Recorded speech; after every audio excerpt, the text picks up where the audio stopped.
en Es Radio, en Casa de Herrero, con Luis Herrero. Muy buenas tardes, señoras y señores, bienvenidos al atardecer de este martes día 27 de junio de 2023. Desde que supimos que Sánchez convocaba elecciones para el 23 de julio quedó claro que la estrategia, al menos durante la precampaña, yo creo que se mantendrá durante la campaña del partido gobernante, del Partido Socialista, iba a ser apoyarse en tres ideas. La primera, utilizar a Nadia Calviño para hablar, cada vez que hubiera un Consejo de Ministros, de las bondades de la economía española. Y como hoy es martes y ha habido Consejo de Ministros, ahí estaba Nadia Calviño hablando de las bondades del Consejo de Ministros. La segunda idea era utilizar la idea de los pactos del Partido Popular con Vox para tratar de movilizar al electorado de la izquierda. Y hoy se ha vuelto a hablar, y mucho, como veremos enseguida, de los pactos del Partido Popular con Vox. Es más, hoy Feijóo ha roto su silencio y por primera vez se ha pronunciado sobre esos pactos. Bueno, por primera vez tampoco es verdad, por primera vez en los últimos días, desde que esto ocupa, digamos, lugares muy preferentes en los titulares de los medios informativos de nuestro país. Y la tercera idea era el empeño personal de Sánchez de estar en el mayor número posible de medios de comunicación, incluso en los que no son, digamos, de su más fiel observancia, para tratar de remontar unas encuestas que de momento le son muy adversas. Y ahí sigue Sánchez, inasequible al desaliento. Ayer estuvo en la SER por segunda vez en una semana, hoy va a estar en El Hormiguero, mañana va a estar con Ana Rosa, suma y sigue, diciendo, por cierto, las mismas cosas y tratando de explicarnos o de convencernos a los españoles de que él está siendo víctima de una especie de burbuja de mentira y de infamia profundamente injusta. Bueno, empecemos por el principio. Consejo de Ministros, Nadia Calviño, al lado de la ministra portavoz. La economía española va como un tiro. El crecimiento de nuestra economía es espectacular. Es la economía europea que más crece, a un ritmo 4 veces superior a la media. En tan solo 3 años, la economía española ya ha recuperado el nivel de PIB prepandemia. Las medidas adoptadas y el plan de recuperación financiado con los fondos europeos Next Generation han evitado un daño estructural como el de crisis pasadas. En cuestión de empleo, en el pelotón de los sabios, no de los torpes. En lo que llevamos de año, el empleo ha aumentado en casi 500.000 de personas y la afiliación diaria ya ha superado por primera vez los 20.900.000 personas ocupadas en nuestro país. Y la cuestión que más nos preocupa, que es la inflación, los precios, ya saben, la que probablemente más permite que haya una percepción de que la situación no es tan buena como describe Nadia Calviño cada vez que habla de las grandes cifras macroeconómicas. Bueno, pues también en materia de inflación, España tiene que colgarse bastantes medallas. En mayo, la inflación bajó ya por debajo del 3% al 2,9% en términos del IPC armonizado con Europa, y esto es menos de la mitad de la media de inflación europea. España está entre los países con la inflación más baja. Así que nadie podrá decirle a Nadia Calviño que no se está empleando a fondo. A la mujer le han dado ese papel y ella lo desempeña con gusto. Y además, claro, teniendo en cuenta que es la vicepresidenta económica, por lo tanto no está hablando de los logros del gobierno, que también está hablando sobre todo de los logros de su gestión particular como vicepresidenta económica del gobierno. Es una costumbre que ya, en fin, se ha convertido en tradicional, que Nadia Calviño hable de lo bien que ha ido la economía española gracias a la partitura socialista en el equipo económico del gobierno. Siempre ha tratado de ningunear a los socios que durante toda esta legislatura se han sentado a su lado en el Consejo de Ministros, a su socio de Podemos y sobre todo a Yolanda Díaz, que era vicepresidenta del Gobierno también y ministra de Trabajo, pero representaba a otras siglas. Ya le hemos oído decir a Nadia Calviño muchas veces en las comparecencias anteriores que lo que ha hecho este Gobierno es básicamente seguir el guión que tenía el PSOE. Los grandes logros económicos de nuestro país durante los últimos años son obra del PSOE. A pesar incluso, no he llegado a decirlo de esta manera, pero la idea era esa, del contrapeso que a veces ha querido ejercer lo que entonces llamábamos con Podemos. Ahora hay que hablar de Sumar porque es el mismo perro pero con distinto collar, con distinto nombre, en este caso concreto. Ahora Yolanda Díaz no es ya, digamos, órbita Unidas Podemos, sino Sumar, es la lideresa de ese grupo político, que además está llamado a implementar aritméticamente la mayoría que necesita Sánchez para revalidar una vez más su mandato en el poder. Bueno, pues en esa actitud de ninguneo, que Nadia Calviño ha tratado de establecer siempre con respecto a Yolanda Díaz y al mundo de Unidas Podemos, hoy se ha producido un hecho doblemente llamativo. En primer lugar, porque ha querido, acallar una voz crítica que la propia Yolanda Díaz ayer por la noche había en una entrevista, me parece que era en La Sexta, no me quiero equivocar, con Ana Pastor, para ser exactos, había, propalado, ¿no? Es decir, lo que decía Yolanda Díaz es, oiga, mañana se va a producir una reunión del Consejo de Ministros. Y nosotros, ella habla en plural, pero podría decirlo en singular, yo tengo un especial empeño en que mañana el Consejo de Ministros apruebe la prórroga por 6 meses automática de los contratos de alquiler. Pero reconozco, le decía a Ana Pastor, que hay problemas porque hay desavenencias de criterios, discrepancias con la Partido Socialista, de tal manera que vamos a ver quién se lleva el gato al agua. ¿Y quién se ha llevado el gato al agua? Pues la Partido Socialista del Gobierno. Ayer ya Yolanda Díaz se lo veía venir, se lo maliciaba. Por eso lanzaba, esta pequeña insinuación. Desde luego yo espero que se imponga el sentido común y esa medida que debe de ser prorrogada, insisto, para muchas personas que viven con un alquiler en nuestro país, se pueda seguir manteniendo. Pero no ha sido el caso. Y Nadia Calviño ha explicado por qué. Después, y esto es lo interesante, es la segunda cosa que a mí me ha parecido interesante de este pequeño encontronazo, tampoco muy grande, pero bueno, encontronazo después de todo, entre Nadia Calviño y Yolanda Díaz, después de desmentir que Podemos, o Sumar, como haya que decirlo a estas alturas de la película, estuviera manteniendo posiciones discrepantes. Si había discrepancias, dice Nadia Calviño, ella no se enteró. Mire, ignoro esas críticas y le puedo decir que no me consta que haya habido ese tipo de propuestas dentro del trámite que hemos realizado dentro del Gobierno para la adopción del Real Decreto Ley, pero insisto en que hemos prorrogado, extendido todas aquellas medidas que complementan las que ya han entrado en vigor con la Ley de Vivienda y que en su conjunto, con todas las que hemos tomado desde que llegamos al Gobierno en 2018, refuerzan significativamente el marco de protección de los inquilinos en nuestro país, con una atención muy especial a los colectivos vulnerables. Bueno, esa es la razón por la cual el Gobierno, en definitiva, el Gobierno es un Gobierno. Aunque haya 2 partidos que se sienten en el Gobierno es uno. Y el Gobierno toma las decisiones y esas decisiones son solidarias. Y por lo tanto el Gobierno ha decidido no hacerle caso a Yolanda Díaz. Y Nadia Calviño, a su vez, ha decidido no darle pábulo a esas discrepancias porque entiende que ahora meterse en líos internos solo les puede perjudicar y sigue presumiendo de la gestión que ha hecho el Partido Socialista al frente del área económica del Gobierno. Así que una vez más el Consejo de Ministros convertido en plataforma, en palanca de promoción política para mayor beneficio del gobierno de Sánchez en periodo electoral. ¿Cómo será la cosa? Fíjense que hoy, puestos a hacer propaganda política, la portavoz del Gobierno, Isabel Rodríguez, ha llegado a decir esto. Este Gobierno va a seguir trabajando por la felicidad y por el amor de todas las personas.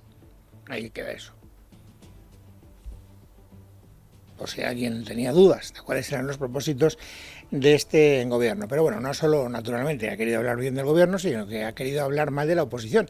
Cosa que por otra parte ya la convierte en reincidente, porque yo no sé cuántas veces le ha enseñado tarjeta amarilla la Junta Electoral Central a Isabel Rodríguez diciendo no utilice usted el Consejo de Ministros para hacer campaña política. Hable usted de las decisiones que toma el gobierno, pero no utilice esa plataforma para criticar al principal partido de la oposición.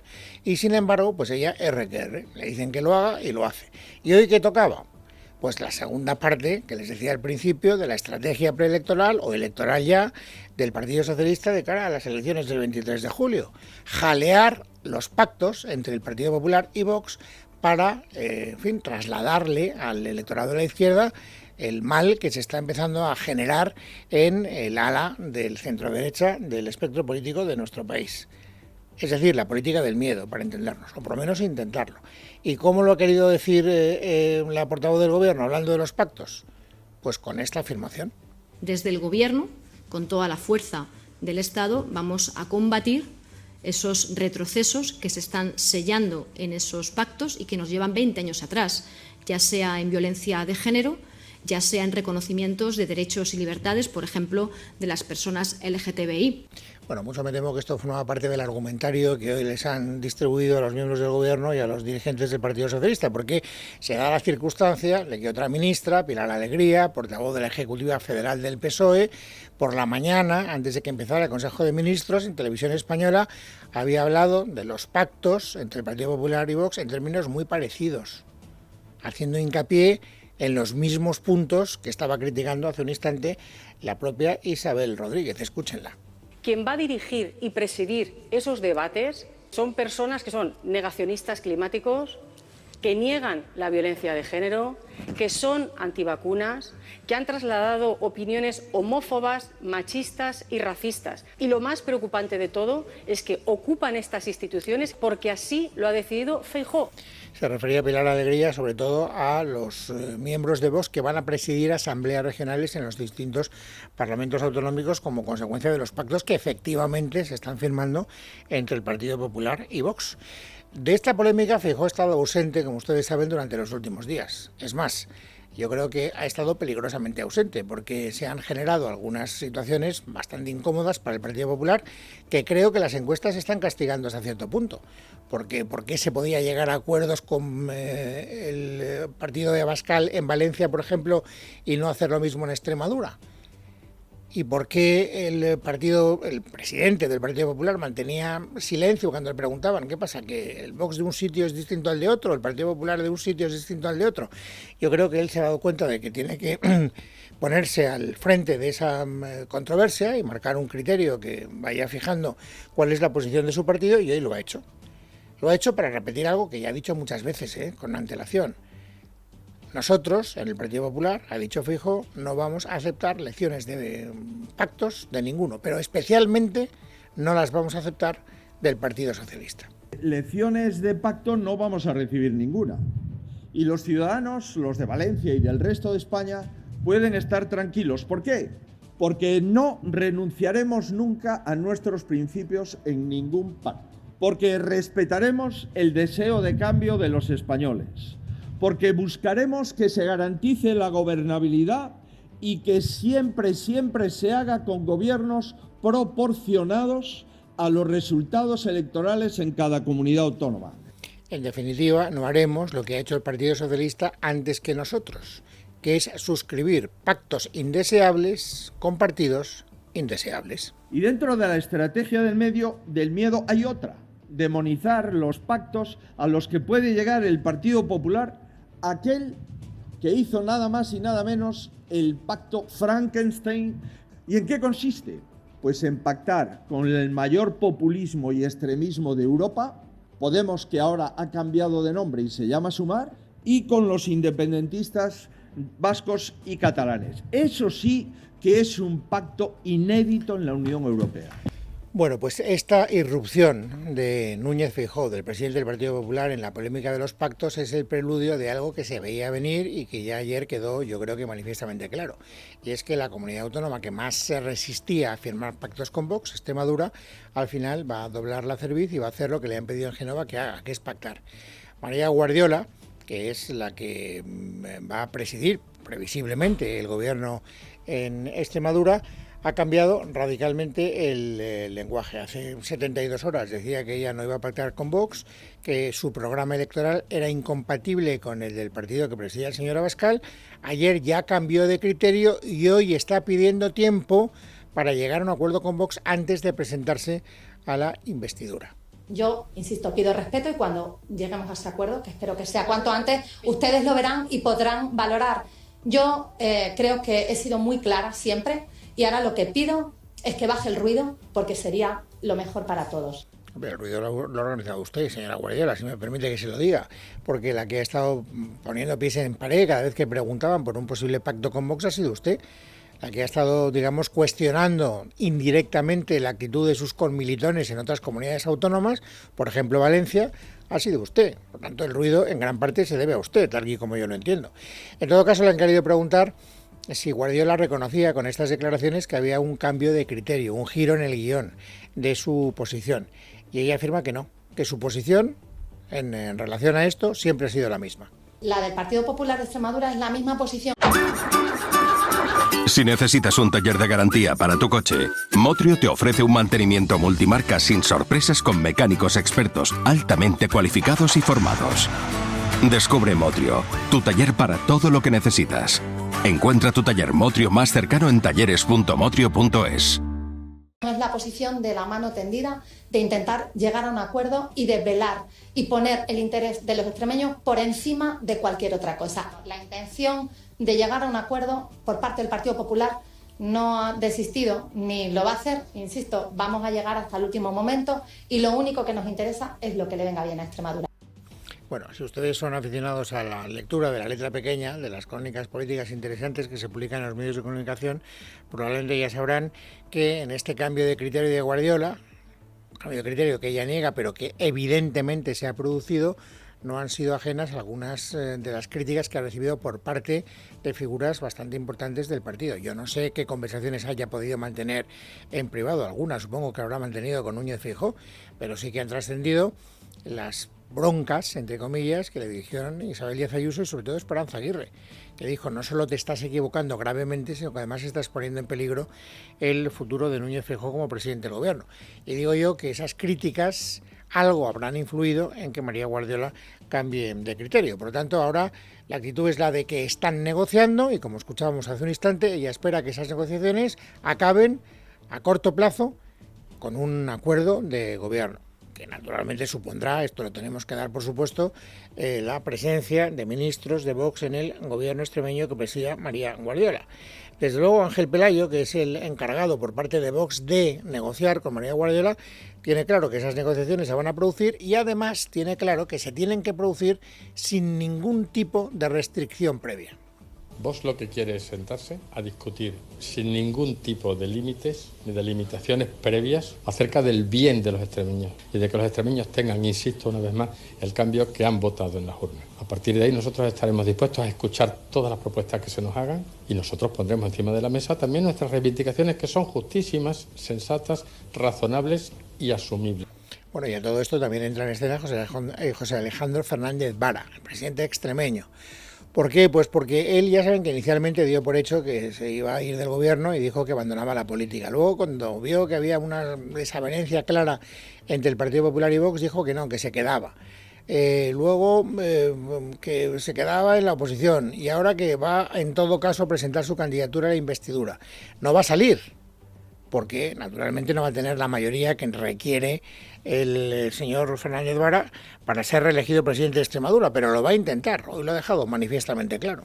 Y que tú no puedes estar poniendo líneas rojas hoy y alfombras rojas mañana, porque no se lo merece la gente que ha confiado en ti. Y entonces bien haríamos en ser conscientes de que, desde luego, lo cómodo es cruzarme de brazos, no preparar el debate, no ir a que te puedan partir la cara y esperar que el tiempo pase. Pero esto no está hecho para cobardes, ni para acomodados. Perdone, señor Fernández Vara, que no sé por qué le estoy llamando a José Alejandro. Es Guillermo Fernández Vara. Debe ser que yo ya tengo interiorizado que va a dejar de ser presidente extremeño y ahora lo voy dejando así como arrinconado. Entonces ya los nombres que no te van a ser útiles, la memoria tiende a dejarlos arrinconados. Bueno, al margen de esto que tiene que ver con los pactos, hay algunas novedades que tienen que ver también con la campaña electoral y que voy a tratar de resumirles de la manera más rápida posible. Por ejemplo, hay un gran esfuerzo por parte del PSOE y por parte de Sumar también, en desprestigiar a el candidato del Partido Popular a las elecciones generales, al señor Núñez Feijóo. Y hoy lo hemos visto por esa doble partida. Pilar Alegría hablando de Feijóo esta mañana en Televisión Española.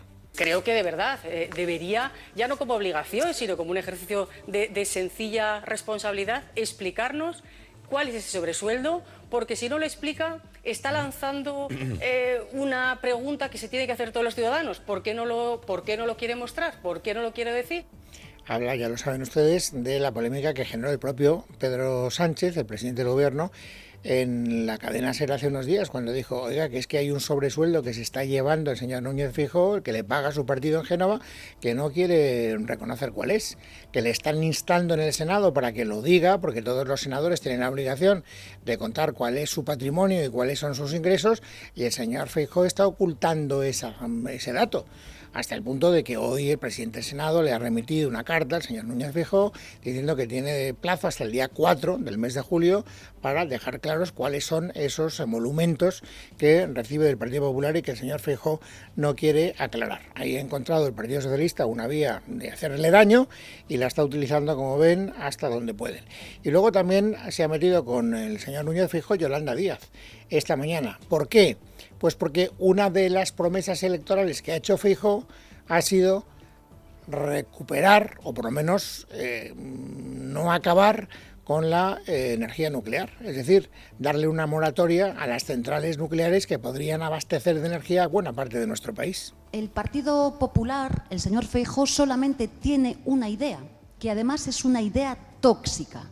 La idea tóxica, como hemos conocido en estas horas, es que están dispuestos a prolongar la vida de las centrales nucleares en nuestro país. Una idea tóxica, una idea fracasada y una idea del pasado. Ya están incorporando residuos radiactivos en los gobiernos que están conformando en nuestro país. Bueno, y luego, dos notas muy rápidas. Primero, saben ustedes que ayer Sumar dijo que ellos iban a pedir a la Junta Electoral Central que se alargara el horario de la votación el día 23 de julio para que la gente no tuviera que exponerse a las horas de más calor y que los colegios electorales, en vez de cerrar a las 8 de la tarde, pudieran cerrar a las 10 de la noche. Hoy le han preguntado a la portavoz del Gobierno si el Gobierno ve con buenos ojos esa iniciativa. Y lo que ha dicho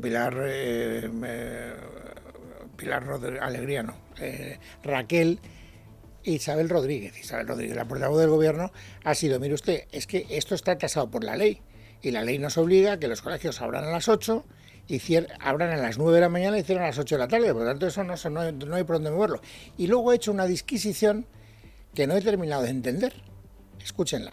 No es la primera vez en nuestro país que votamos en un mes de julio. No hay tormenta, ni frío, ni nieve, ni calor que impida ir a votar. Es un ejercicio de nuestros derechos que costó mucho conquistar en este país y, por tanto, es un derecho al que todos estamos convocados para celebrar la democracia y para participar activamente en la decisión del futuro de nuestro país.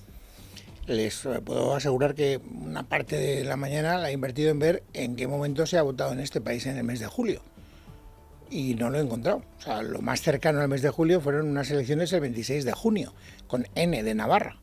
Pero julio, con L de Lérida, la verdad es que yo no las he encontrado. Debe ser que ella tiene una información que no tenemos. En todo caso, queda claro que el Gobierno no está por la labor de hacer que la jornada electoral dure 2 horas más de lo que está previsto. Y luego una última referencia que tiene que ver con la orden que le ha dado la Junta Electoral Central a Vox para que retire el cartel en el que Vox hacía una especie de ilustración gráfica diciendo: si usted vota al partido que debe votar, tiraremos a la basura algunos emblemas, como por ejemplo la bandera LGTBI. Bueno, pues la Junta Electoral Central le ha dicho a Vox: retire usted ese cartel, y ya lo han retirado. Ahora el partido Santiago Abascal tiene 24 horas para retirar la pancarta en la que aparecen tirando a la basura símbolos feministas, independentistas, comunistas y del lobby LGTBI. La Junta Electoral de Madrid ha tomado la decisión al considerar que se trata de un acto que llama al voto fuera de campaña electoral. No ha querido entrar en el contenido de la lona y decide no abrir un expediente sancionador, pero advierte que lo hará si se vuelve a repetir. Vox había pedido que se archivaran las denuncias al entender que no habían cometido ninguna violación de la legislación electoral, pero la Junta de Madrid consideró que no cumplían con los plazos que establece la ley. Muertos, es martes, es 27 de junio de 2023. Vamos a completar, amigos, el paisaje informativo sobresaliente de este día. Nayara Fernández, bienvenida, buenas tardes. Buenas tardes, Luis. El presidente ruso Vladimir Putin ha asegurado este martes que los efectivos militares del país lograron frenar una guerra civil durante la rebelión armada del grupo de mercenarios Wagner el pasado fin de semana. En su tercera comparecencia desde el domingo, Putin ha admitido que la financiación del grupo corría plenamente a cargo del Estado ruso y el Kremlin ha anunciado que retirará los cargos contra los miembros de Wagner, incluidos los de su líder Prigozhin, que ya se encontraría en Minsk, según han confirmado desde Bielorrusia. Además, Putin ha dado en las últimas horas un ultimátum a los mercenarios. Hoy tenéis la oportunidad de seguir sirviendo a Rusia firmando un contrato con el Ministerio de Defensa. Quien quiera puede ir a Bielorrusia, la promesa que hice se cumplirá. Y más cosas Y más cosas porque la exalcaldesa de Maracena, Berta Linares, vuelve a estar en el foco de la investigación por el secuestro de Vanessa Romero, concejala de su partido, del PSOE. El juzgado de instrucción número 5 de Granada ha acordado investigar por estos hechos a Linares y al que fuera edil de urbanismo, Antonio García Leiva. Nos da todos los detalles Macarena Domínguez. El caso había recaído en un principio sobre el Tribunal Superior de Justicia de Andalucía debido a la presunta implicación del ex número 2 del PSOE andaluz, Noel López, que cuenta con la condición de aforado al ser diputado autonómico. No obstante, el TSJ devolvió la causa a los juzgados de instrucción al considerar que no había pruebas suficientes para imputar al también exalcalde de Maracena. Ahora, como consecuencia, el último auto del juzgado de instrucción acuerda investigar a Berta Linares y a Antonio García Leiva, exalcaldesa y exconcejal de urbanismo respectivamente, por su presunta implicación en el secuestro de Vanessa Romero, un secuestro que, según la propia víctima, buscaba evitar que se conociese un caso de corrupción en el gobierno municipal. En los próximos días se fijará una fecha para tomarles declaración, pero la exalcaldesa ya ha adelantado que dicha declaración dejará clara su inocencia en el caso. Es más, en este sentido, ha expresado su alegría con la citación judicial. Y el Congreso de los Diputados ha acogido este martes el tradicional homenaje anual a las víctimas del terrorismo. Un año más, las grandes ausentes al acto han sido las principales organizaciones de víctimas, como la VT, Dignidad y Justicia y Covite. Todas ellas han publicado mensajes en sus redes en los que critican que se homenaje a las víctimas en presencia de Bildu y vuelven a reprochar al Gobierno sus pactos con el partido de Otegi. Tampoco han acudido al homenaje representantes de Vox. Iván Espinosa de los Monteros es el portavoz parlamentario de la formación. Este Gobierno ha contribuido gravemente a mancillar el recuerdo de las víctimas del terrorismo, acercando a presos etarras para su posterior suelta, metiéndoles, como digo, a la dirección del Estado y avalando, blanqueando que un partido como Bildu presentara en las últimas elecciones a candidatos con delitos de sangre. Por tanto, mantendremos nuestra distancia infinita siempre con Bildu, con el brazo político de ETA, y nuestra distancia infinita con este Gobierno. Más cosas porque el juzgado de instrucción número 1 de Barcelona, que investiga el caso Negreira, estrecha el cerco sobre el Barça y ha solicitado a Hacienda información sobre un total de 6 personas y 12 sociedades relacionadas con la trama. Además, hoy hemos conocido que la juez ha rechazado la personación del club Blaugrana como perjudicado en la causa. Miguel Ángel Pérez, buenas tardes. Buenas tardes. En un auto de 7 páginas al que ha tenido acceso Libertad Digital, la instructora del caso Negreira acuerda prorrogar el secreto de las actuaciones por un mes con el objetivo de finalizar las diligencias de investigación solicitadas a la Guardia Civil el pasado mes de mayo. Al Barça, la juez le requirió los originales de los 629 informes arbitrales, los 43 CDs y los otros 4 informes a los que se refirió el presidente del Barça, Joan Laporta, en su comparecencia pública del pasado 17 de abril. También se le solicita identificar a las personas que han compuesto la estructura ejecutiva del FC Barcelona, así como a los vicepresidentes deportivos y otros máximos responsables deportivos y económicos del club. A la Real Federación Española de Fútbol y el Comité Técnico de Árbitros se le solicita la relación de árbitros de primera y segunda división entre el año 2010 y la actualidad. Respecto a Hacienda, la instructora requiere que en el periodo comprendido entre el 2010 y la actualidad se aporte la información que obre en sus bases de datos sobre Negreira, su hijo Javier Enríquez, otras 4 personas y 12 sociedades más. Por último, el juzgado de Barcelona rechaza la personación del Barça como perjudicado en la causa. Y la Comisión Europea ha anunciado hoy que la fusión entre Orange y MásMóvil puede acabar perjudicando a los consumidores españoles. Bruselas anunció el pasado mes de abril la apertura de una investigación sobre esa fusión y en sus resultados preliminares ha concluido que teme que esta operación pueda desencadenar en una subida de precios de las tarifas. Rocío Herraiz. Desde Europa temen que esta fusión reduzca el número de operadores de redes en los mercados minoristas españoles de servicios de telecomunicaciones móviles e Internet, ya que esto produciría grandes subidas de precios para los clientes. Además, consideran que esta acción puede reducir la competencia en el mercado, ya que se crearía un nuevo líder por clientes. Esto pondría en riesgo la oferta de paquetes de servicios múltiples y en el servicio minorista de banda ancha móvil y fija. Tras meses de investigación, ahora los servicios comunitarios tienen hasta el 4 de septiembre para tomar una decisión definitiva al respecto.